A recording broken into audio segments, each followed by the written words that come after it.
आपण ऐकत आहात जगद्गुरु तत्वदर्शी संत रामपालजी महाराज यांच्याद्वारे लिखित पुस्तक जगण्याचा मार्ग। विषय पुहलोबाईंचा सल्ला। एका राजाने पुहलोबाईंचे ज्ञान विचार ऐकले, अतिशय प्रभावित झाला। त्या राजाला 3 राण्या होत्या। राजाने आपल्या राण्यांना पुहलोबाई विषयी सांगितले। राजाने अनेक वेळा पुहलोबाई भक्तमतीची आपल्या राण्यांसमोर प्रशंसा केली।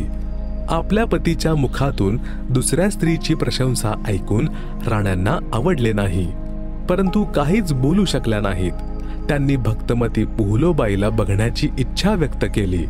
राजाने पुहलोबाईंना आपल्या घरी सत्संग करण्यासाठी सांगितले। तेव्हा पुहलोबाईने सत्संगाची तारीख आणि वेळ राजाला सांगितली।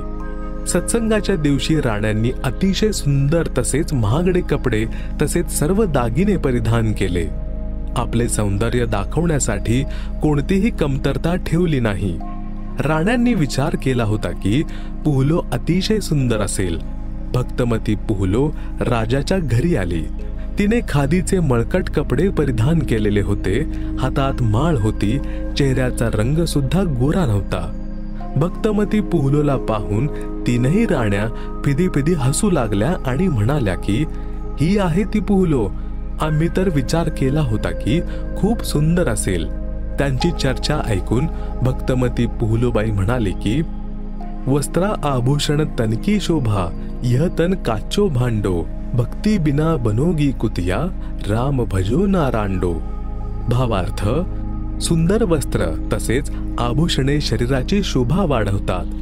हे शरीर नाशवंत आहे, जसे की कच्चे मडके। हे शरीर क्षणभंगूर आहे। कोण जाणे कोणत्या कारणाने कोणत्या वयात आणि कधी कष्ट होतील। जर भक्ती नाही केली तर पुढचा जन्म कुत्रीचा मिळेल, मग निर्वस्त्र भटकत फिरेल। म्हणून म्हटले आहे की रांडांनो अर्थात स्त्रियांनो भक्ती करा। रांड शब्द विधवेसाठी वापरला जातो, परंतु सामान्यपणे स्त्रिया आपल्या प्रिय मैत्रिणींना प्रेमाने संबोधित करण्यासाठी गोड शिवी म्हणून वापरत असत। आता शिक्षित झाल्यामुळे या शब्दाचा वापर होत नाही। भक्तमती पुहलोबाईने सत्संग ऐकवला। कबीर परमेश्वरजी यांच्या साख्या ऐकवल्या। कबीर, हरि के नाम बिना नारी कुतिया होय, गली गली भोकत फिरे टूक ना डाले कोय। कबीर, राम रटत कोढ़ी भलो, चूचू पड़े जो चाम, सुंदर देही किस काम की, जा मुख नाही नाम। कबीर, नहीं भरोसा देही का, विनश जाए जिन माही, श्वास उच्छ्वास में नाम जपो और यत्न कुछ नाही। कबीर, श्वास उच्छ्वास में नाम जपो, व्यर्था श्वास मत खो, ना जाने इस श्वास का आवन हो के ना होए। गरीब, सर्व सोने की लंका थी, रावण से रणधीरम, एक पलक में राज्य गया, जम के पड़े जंजीरम। गरीब, मर्द गर्द में मिल गए, रावण से रणधीरम, कंस केसी चाणूर से, हिरणाकुश बलबीरम। गरीब, तेरी क्या बुनियाद है, जीव जन्म धरी लेत, दास गरीब हरि नाम बिन, खाली रह जा खेत। शब्दार्थ, कबीर परमेश्वरजी यांनी अध्यात्माचे विधान सांगितले आहे। म्हणाले आहेत की जी स्त्री भक्ती करीत नाही ती पुढच्या जन्मात कुत्रीचे जीवन प्राप्त करून गल्लोगल्लीत भुंकत फिरते। कोणी तिला जेवणाचा घास देखील टाकत नाही। मानव जीवनात सर्व जेवण वेळेवर मिळत होते, भक्ती न केल्याने ही दशा होईल। परमात्मा यांची भक्ती कुष्ठरोगी म्हणजे ज्याच्या शरीराची कातडी देखील फाटून लोंबकळत आहे, त्यातून रक्त निघून टपकत आहे, तोही करतो तर खूप चांगले आहे। भक्ती केल्याने त्याचा कुष्ठरोग देखील ठीक होईल, भविष्य देखील उज्ज्वल होईल। जो भक्ती करीत नाही तो जरी सुंदर शरीर असलेला असेल, त्याचे सुंदर निरोगी शरीर कुठल्याच कामाचे नाही। या मानवी शरीराचा काही विश्वास नाही की हे कधी आणि कोणत्या कारणाने नष्ट होईल। हे सांभाळून ठेवले जाऊ शकत नाही। याचा एक उपाय आहे, भक्ती करा। एवढे स्मरण करा की एक श्वास देखील नामाच्या जपाविना वाया जाऊ नये। श्वास सोडताना तसेच घेताना प्रत्येक श्वासामध्ये नाम जपा। श्वास नामाच्या जपाविना व्यर्थ जाऊ देऊ नका. या श्वासाबद्दल माहित नाही हा आत गेला आहे तर बाहेर येणार की नाही येणार, म्हणून चूक न करता भक्तीमध्ये लागा. जर तुमच्याजवळ संपत्ती आहे आणि सुविधा सुद्धा आहे, यांच्यामुळे भक्ती करणे विसरू नका. श्रीलंकेचा राजा रावणाजवळ भरपूर धन होते. त्याने सोन्याची घरे बनवून ठेवली होती आणि स्वतः देखील योद्धा होता. परंतु श्री रामचंद्र याच्या सोबत युद्ध झाले. युद्धात मारलाही गेला आणि सोने देखील लुटले गेले, राज्यही गेले. हे सर्व एका क्षणात झाले, म्हणजे रामजी यांच्या बाणाने मारला गेला. थोड्या वेळात सर्व काही नष्ट झाले. तसेच यमाचे दूत म्हणजे मृत्यू देवतेचे नोकर त्या रावणाला साखळ्यांनी बांधून घेऊन गेले, नरकामध्ये टाकला गेला. रावणासारखे मर्दाने म्हणजे शूरवीर मातीत गेले. तसेच मथुरेचा राजा कंस, त्याचा प्रसिद्ध पैलवान चाणूर, कंसाचा नोकर केशी रूपधारी राक्षस, तसेच हिरण्यकश्यपू सारखे बलवान देखील भक्तीविना जीवन व्यर्थ करून गेले. हे सामान्य प्राण्या, तुझी काय अवकात आहे? म्हणजे तू कशाच्या आधारे वाचशील? तू कर्मानुसार वेगवेगळ्या जीवांचे शरीर धारण करतोस. संत गरीबदासजी यांनी परमेश्वर कबीरजी यांच्या सांगितलेल्या ज्ञानाद्वारे म्हटले आहे की भक्ती न केल्याने तुला अशी हानी होईल जसे शेतकरी शेतामध्ये बी न पेरल्याने उपाशी मरतो, त्याला कोणताच लाभ होत नाही. भक्तमती पुहलोने या संसाराची वास्तविकता सांगितली. तसेच भक्तीविना होणारे कष्ट सांगितले.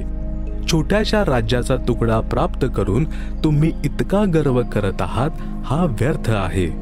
लंकेचा राजा रावणाने सोन्याची घरे बनवून ठेवली होती.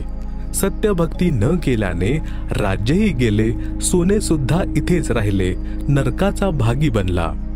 राजा राण्यांनी उपदेश घेऊन भक्ती केली, तसे जीवन धन्य बनवले. कबीर, हरि के नाम बिन राजा रशब होय, मिट्टी लदे कुम्हार के घासन नीरे कोय. परमेश्वराची भक्ती न केल्याने राजा गाढवाचे शरीर प्राप्त करतो, कुंभाराच्या घरी माती वाहतो, चारा स्वतः जंगलातून खाऊन येतो. फिर पीछे तू पशुआ कीजे, दीजे बैल बनाए, चार पहर जंगल में डोले, तो नहीं उदर भराए. सिर पर सिंग दिए मन बोरे, दुम से मच्छर उड़ाए, कांधे जुआ जोते कुआ, कोंदो का भूस खाय. भावार्थ, गाढवाचा जन्म पूर्ण करून तो प्राणी बैलाची योनी प्राप्त करतो. मानव शरीरात जीवाला किती सुविधा प्राप्त होत्या. भूक लागता जेवण करा, दूध प्या, चहा प्या, तहान लागली तर पाणी प्या. भक्ती न केल्यामुळे तोच प्राणी बैल बनून सकाळपासून संध्याकाळपर्यंत 4 प्रहर अर्थात 12 तासापर्यंत जंगलामध्ये फिरतो. नांगराला जुंपला जातो. दिवसातून बैलाला केवळ 2 वेळा चारा खाऊ घातला जातो, दुपारी 12 वाजता तसेच रात्री. परंतु बैलाला मध्येच भूक लागली आहे आणि चारही बाजूला चारा सुद्धा पडलेला असतो, परंतु खाऊ शकत नाही. नांगरणारा त्याला चारा खाऊ देत नाही. पाणी सुद्धा वेळेवरच दिवसातून 2 किंवा 3 वेळा पाजले जाते. डोक्यावर शिंग तसेच 1 शेपूट लागलेले असणार. जेव्हा मानव शरीरात होता तेव्हा तो जीव कूलर, पंखे तसेच एसी खोलीमध्ये राहत होता. आता 1 शेपूट आहे, ते भलेही कूलरच्या जागी किंवा पंख्याच्या जागी वापर करो, त्यानेच मच्छर उडवतो. सत्संगात हे पण सांगितले गेले की घरात भांडणाचे कारण परमात्मा यांचे नियम समजून न घेता जगाच्या चालीरीतीप्रमाणे चालणे होय. घरातील कोणत्याही सदस्याला घरामध्ये नुकसान करण्याची इच्छा नसते. काही कारणाने नुकसान झालेच तर त्यावरून भांडण करायला नको. जे नुकसान व्हायचे ते होऊन गेले आहे, ते तर ठीक होणार नाही. उगाच भांडणे करण्यात काहीही समजदारी नाही. चुकीने काही नुकसान झालेच तर त्याला सांगितले पाहिजे, अरे मुला मुली, आई बाबा किंवा सासू सून, हे जे काही झाले हे आपल्या भाग्यात नव्हते. तुम्ही ते जाणून बुजून तर केलेले नाही. असे वागल्याने घरात शांतता कायम राहील. भांडणामध्ये काल याचे वास्तव्य असते. त्या घरात भूतप्रेतांचे वास्तव्य असते. जे भांडणे करीत नाहीत ते सुखात राहतात. ज्या घरामध्ये परमात्मा यांची भक्ती म्हणजे आरती स्तुती ज्योती यज्ञ होत असते त्या घरामध्ये देवतांचा निवास असतो. सत्संग ऐकून सर्वजणी आपापल्या घरी गेल्या. सत्संग दिवसा 12 ते 2 वाजेपर्यंत झाला होता. सुनेला माहित नव्हते की सासूबाई सत्संगाला गेल्या होत्या. दुसऱ्या दिवशी सकाळी म्हशीचे दूध काढून सुनेने ती दुधाने भरलेली बादली छताला लावलेल्या कडीला रोजच्या प्रमाणे अडकवायला गेली. तिला वाटले की बादली टांगली गेली, पण कडीच्या उलट्या बाजूने बादलीची कडी लागली होती. सुनेने विचार केला की बादली व्यवस्थित लागली आहे आणि तिने बादली सोडून दिली. बादली जमिनीवर पडली आणि सर्व दूध सांडले. आवाज ऐकून भतेरी आली आणि सून दुधाच्या ऐवजी सासूकडे केविलवाण्या नजरेने पाहत होती. बोलणे योग्य वाटले नाही, कारण सुनेला माहित होते की सासूबाई काहीही कारण ऐकून घेत नसायची. विचार करीत होती, आज पूर्ण दिवस भांडणात जाणार. संध्याकाळी पती येईल, त्याच्याकडूनही मार बसवणार. हे परमात्मा, हे काय झाले? अशी चूक तर कधीच झाली नव्हती. हे सद्गुरु, काहीतरी दया करा. मला तर आपली भक्ती सुद्धा विसरायला होत आहे. मला तर पूर्ण दिवस सासूबाईचे श्लोक आठवत राहतात. भतेरी म्हणाली, मुली, जे व्हायचे होते ते झाले. आज आपल्या नशिबात दूधच नाही. काळजी नको करू. हे वरवरचे दूध बादलीत भरून म्हशीला प्यायला दे. असे म्हणून जी नामदीक्षा घेतली होती त्याचा जप करायला लागली. सुनेचा आपल्या कानांवर विश्वास बसत नव्हता. ती विचार करायला लागली, माहित नाही सासूबाईने आज कोणते स्टेशन म्हणजे रेडिओ आकाशवाणी पकडले आहे. हे शांत बोलणे भतेरीच्या गोणीत म्हणजे पोत्यात नव्हते. यात काहीतरी कपट आहे. आजूबाजूने गेली तरी बडबडीवरून सुगावा लागायचा. सुनेचे नाव निशा होते. ती विचार करत होती, निशा, आज निशेमध्ये म्हणजे रात्रीमध्ये तुझी होईल वाईट दशा. निशाचा विचार होता की नवऱ्याला सांगावे. तो तर आईचे ऐकल्यावर माझे काही ऐकत नाही, भले बुरे बोलेल. मग संपूर्ण दिवस आणि रात्र रडण्यात जाईल. निशाने दूध बादलीत भरून म्हशीला प्यायला दिले. बादली धुवून ठेवून दिली. भतेरी आली आणि म्हणाली की, मुली, जेवण करून घे, काळजी करू नको. मुली, मी काल माझी बहीण दया कौर सोबत दिवसा सत्संगाला गेले होते. माझे तर डोळे उघडले. मी खूप भांडखोर झाले होते. मुली, शक्य असल्यास मला क्षमा कर. आधी झाले ते झाले. इथून पुढे आता माझ्या मुलीला फुलासारखे ठेवेन. माझी खरी मुलगी तर तू आहेस. जन्म दिलेली मुलगी तर दुसऱ्यांची होती, ती गेली. आता आपले सुख दुःख एकच आहे. माझे तर एका दिवसाच्या सत्संगानेच डोळे उघडले. मुली, पुढच्या रविवारी तू पण चल, मी पण येईन. हळूहळू मुलालाही घेऊन जाऊ. निशाने आपल्या गुरुजींचा फोटो म्हणजे स्वरूप कपड्यांमध्ये लपवून ठेवला होता. फोटो काढून चरणांवर डोके टेकवून गुरुजींना म्हणाले की, हे गुरुवर, आज आपण आपल्या मुलीची हाक ऐकली. घराला स्वर्ग बनविले आहे. सायंकाळी चत्तरसिंह आल्यावर आईने दूध वाया गेल्याचा उल्लेखही केला नाही. काही दिवसांनंतर चत्तरसिंहाला सुद्धा नामदीक्षा देववली. काही दिवसांनंतर निशाचे गुरुजी आले. निशा म्हणाले की, गुरुजी, माझ्या सासूबाई खूप चांगल्या आहेत. त्यांनी सुद्धा गुरुकडून दीक्षा घेतली आहे. भतेरी म्हणाली, महाराजजी, निशाने कधी सांगितले नाही की हिने दीक्षा घेतली आहे. ही माझ्या भांडणाला घाबरत असेल. आता सांगितले आहे जेव्हा मी दीक्षा घेतली. चांगले केले तिने. जर आधी सांगितले असते तर मी अजून जास्त दुःखी केले असते आणि पापाची भागीदार झाली असते. निशाचे गुरुजी म्हणाले, माई भतेरी, तुम्ही आकाशातून पडून खजुराच्या झाडावर अडकले आहात, कारण तुमची दीक्षा शास्त्रानुकूल नाही. सत्य साधनेशिवाय मोक्ष होणार नाही. जसे रोगाचे योग्य औषध खाल्ले तरच रोगापासून मुक्ती मिळते, याच प्रकारे सत्य साधना करण्याने जन्ममरणाच्या रोगातून मुक्ती मिळते. निशाने विचार केला की सासूबाई नाराज ना होवोत, म्हणून मधूनच उठली आणि म्हणाली की गुरुजी, ऐकण्यात आले तुम्ही नवीन पुस्तक लिहिले आहे, ते भक्तांनी छापले आहे, काय तुमच्याजवळ आहे? गुरुजी म्हणाले, मुली, तुला द्यायलाच आलो आहे. असे म्हणून गुरुजी दुसऱ्या खोलीत गेले, जिथे थांबले होते. तिथे पिशवी ठेवलेली होती. निशा सुद्धा त्यांच्या बरोबर गेली आणि म्हणाली, गुरुदेव, गांधील माशीच्या पोळ्याला हात घालू नका, मोठ्या कठीणतेने शांत झाले आहे. गुरुजी म्हणाले, हे मुली, आता तुझ्या सासूची पूर्ण रुची भक्तीमध्ये आहे, आता ती ऐकेल. गुरुजी 3 दिवस राहिले, तत्वज्ञान समजावले. भतेरीने सुद्धा गुरु बदलले आणि आपले कल्याण करवून घेतले. सत्संगामुळे घर स्वर्ग बनले, चोहीकडे शांतता झाली. जिथे रोज दिवसभर शिवीगाळीचा तोफमारा व्हायचा, आता त्या घरात परमात्मा यांच्या ज्ञानाची गंगा वाहू लागली. भक्तमती निशाचे गुरुजी परमेश्वर कबीरजी होते, जे दुसऱ्या वेशामध्ये सद्भक्ती प्रचार करण्यासाठी फिरत होते. त्यांनी सांगितले की कोणत्या प्रभूची भक्ती केली पाहिजे. कृपया ऐका, याच पुस्तकातील विषय भक्ती कोणत्या परमेश्वराची करावी गीतानुसार मध्ये.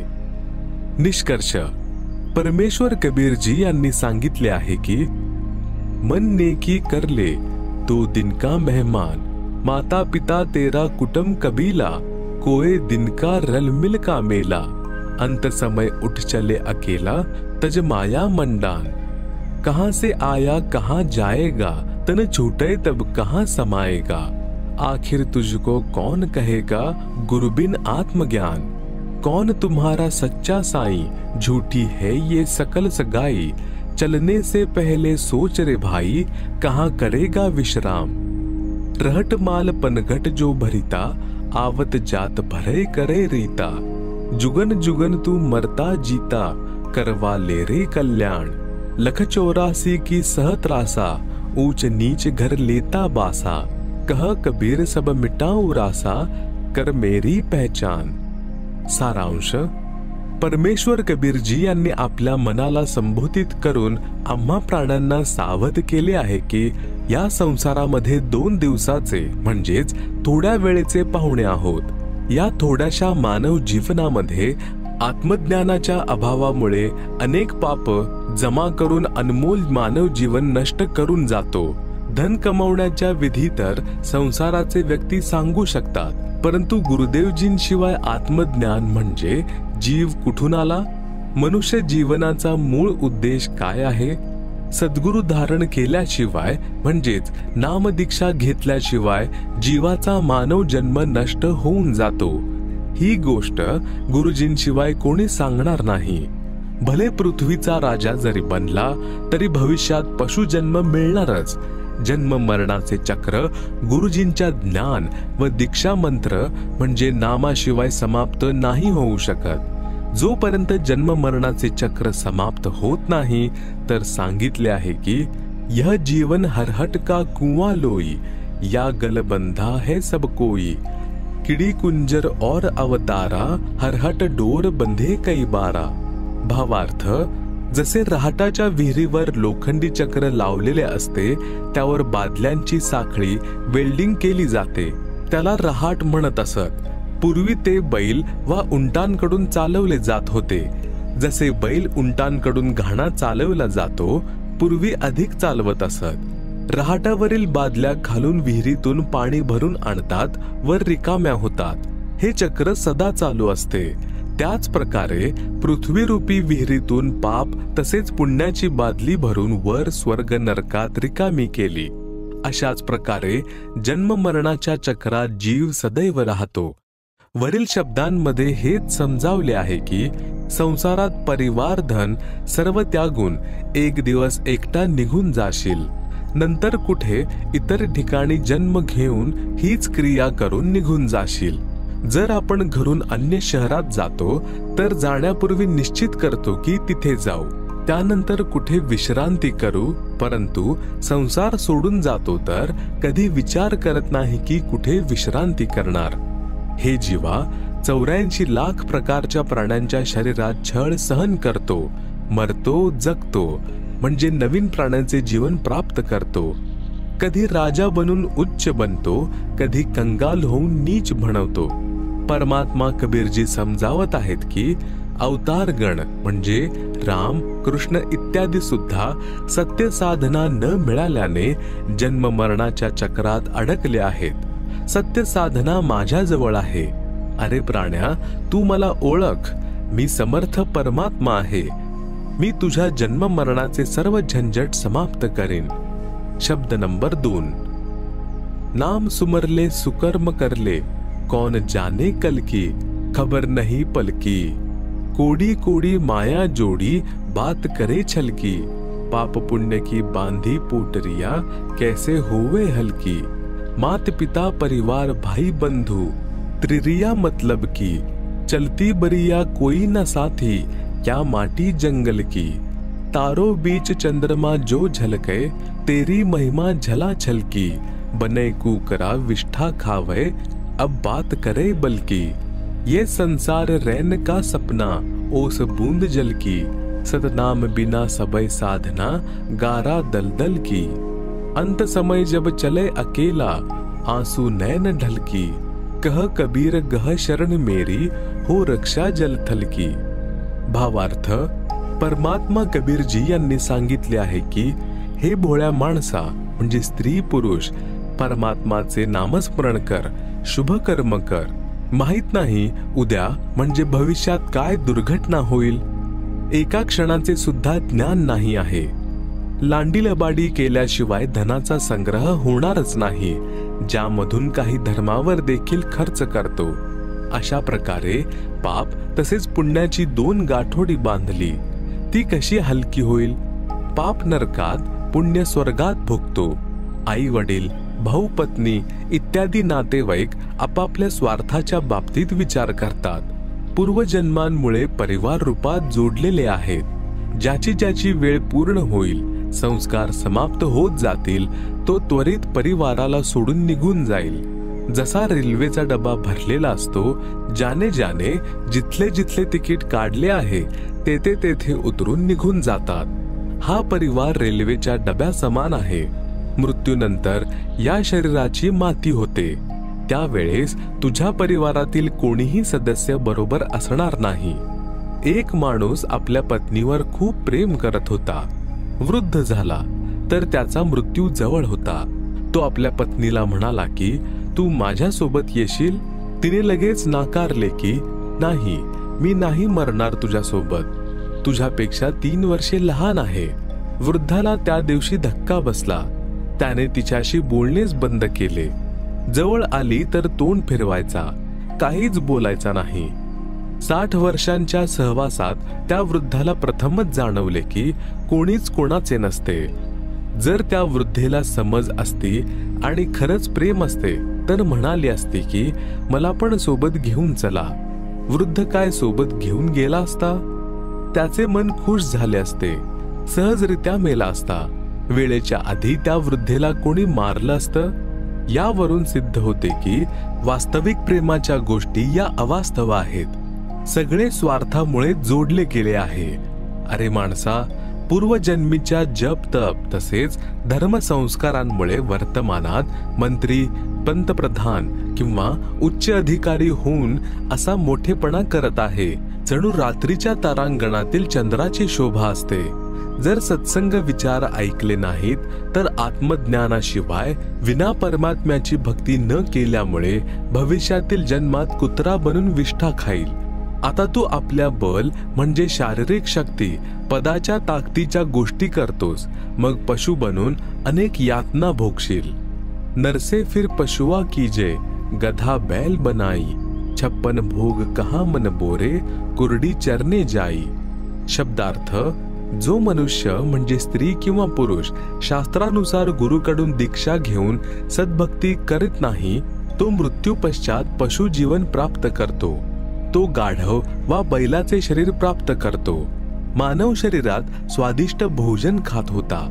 गाढव बनल्यानंतर चांगले जेवण मिळत नाही, गाढवाचे शरीर धारण करून जंगलात कचऱ्याच्या ढिगाऱ्यावर घाणेरडे भोजन व गवत खातो, म्हणून भक्ती करा. हे मानवा, संसारात तुझे जीवन असे आहे जसे सकाळी दवबिंदू गवतावर चमकत असतात, जे काही वेळातच नष्ट होतात. यासाठी पूर्ण गुरुकडून सतनाम म्हणजे सत्यनाम जपाचा मंत्र घेऊन भक्ती करून जीवाचे कल्याण करवून घ्या. खऱ्या शास्त्रानुकूल भक्ती मंत्राव्यतिरिक्त सर्व शास्त्राविरुद्ध साधना तर दलदलीच्या चिखलासारखी म्हणजे गाळासारखी आहे, काढण्याऐवजी दुप्पट अडकवते. ती साधना परमेश्वर कबीरजी यांच्या जवळ होती. तसेच ती काही संतांना देखील परमेश्वर कबीरजी यांनी सांगितली होती, परंतु त्यांना इतरांना सांगण्यास मनाई केली होती. वर्तमानात म्हणजे सन 1997 पासून मजया दासाजवळ म्हणजे रामपाल दासाजवळ माझ्याशिवाय वर्तमानात कोणत्याही संत व गुरुजवळ शास्त्रप्रमाणित भक्ती मंत्र नाही. या दीक्षा घ्या आणि आपले तसेच आपल्या परिवाराचे जीवन सफल करा. जर आपण माझ्या म्हणजे रामपाल व्यतिरिक्त अन्य कोणत्या पंथाच्या संत वा गुरुकडून दीक्षा घेतली तर तीच गोष्ट होईल जसे आकाशातून पडले व खजुरावर अडकले. घर का ना घाट का. मी म्हणजे लेखक पूर्वी गावोगावी सत्संग करत होतो. माझा सत्संग ऐकायचे, जो आत्म्यावर तीव्र व खोलवर प्रभाव पाडायचा. माझ्याकडून दीक्षा घेत नसत, अन्य संतांकडून दीक्षा घेत. तिथून कुठलाही लाभ झाला नाही. कित्येक वर्ष भटकून माझ्याकडून दीक्षा घेतली, मग सुखी झाले. उपरोक्त सत्संगातील वचनातून निष्कर्ष निघतो की जर सत्संगातील विचार ऐकायला मिळाले तर घराचा स्वर्ग बनतो, त्याच्या विना नरकासारखे जीवन जगावे लागते. अशा प्रकारे जगाचा उद्धार संभव आहे. सर्व प्रेमाने जीवन जगून मोक्ष प्राप्त करू शकतो. हे अत्यंत आवश्यक